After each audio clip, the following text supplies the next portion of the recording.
Coverage you can count on continues. With Storm Team 10 meteorologist Everett Lau.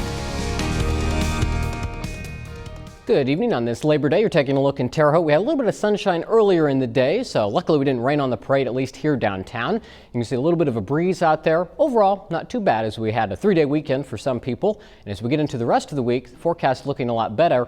However, as we head out right now, we're seeing some rain farther to the south. So if you're farther to the south, you've been dealing with some rain as we wrap up this Labor Day. That's what the Storm Team 10 storm tracker is showing out there, especially south of Interstate 70. Areas to the north have had a mix of sun and clouds. Like we saw a little bit of sunshine here in Terre Haute that helped get temperatures into the lower 80s. Now we're starting to cool off, especially down here where the rain is falling. So we can zoom in and take a closer look where we're seeing some of that heavier rain. Just to the north of High Mara here in northeastern Sullivan County, and then just to the south of Sullivan, closer to Carlisle, seeing some steadier rain. Also into the northern part of Davies and Martin County, some lightning being detected there. So rumbling around a little bit around Odin. And then farther off to the west, we're also seeing some pockets of more moderate rain throughout Richland County, just to the south of Olney here, and also into the southern part of Jasper County. And you get here from Palestine down through Flat Rock and Bird, seeing some heavy rain at this point. So while some of us are dry, some of you are getting quite the downpour, and these are all along a stationary front, so they're not moving too much. If anything, they're very slowly trying to move to the west, which is a little out of a direction for most of these systems, but with that stationary boundary, they're just not wanting to move out of here. And that's why we've had rain in the forecast through the past weekend, and we have just a slight chance of rain tomorrow, and the system's finally going to clear its way out of the area.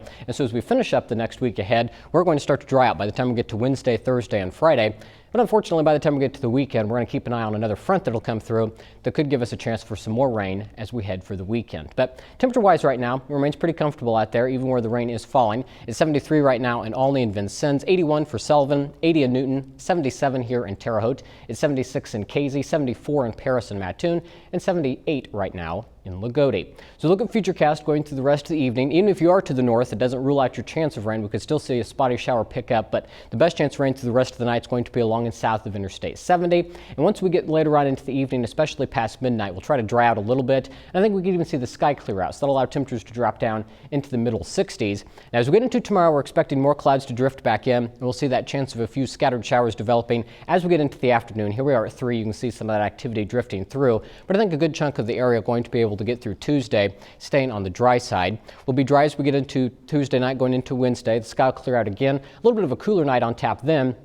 By the time we get to Wednesday, we'll see a little bit more in the way of sunshine, and I think Wednesday is definitely going to be a drier day across the Wabash Valley with a great deal of sunshine, so I'm sure we'll all enjoy that. But looking at the pollen forecast, going to remain in the medium category, but once we dry out, start to climb back into the moderate to high category. And you notice now ragweed has a check mark. It's going to become more of an issue as we head through the rest of this month. So looking at the forecast for tonight, 66 degrees with those isolated showers primarily south of Interstate 70. Then the sky will try to clear out just a little bit. As we get into tomorrow, 80 degrees for the high. Get a little more sunshine. We could warm up a little bit more into the afternoon. Again, that possibility of some isolated showers and maybe a rumble of thunder.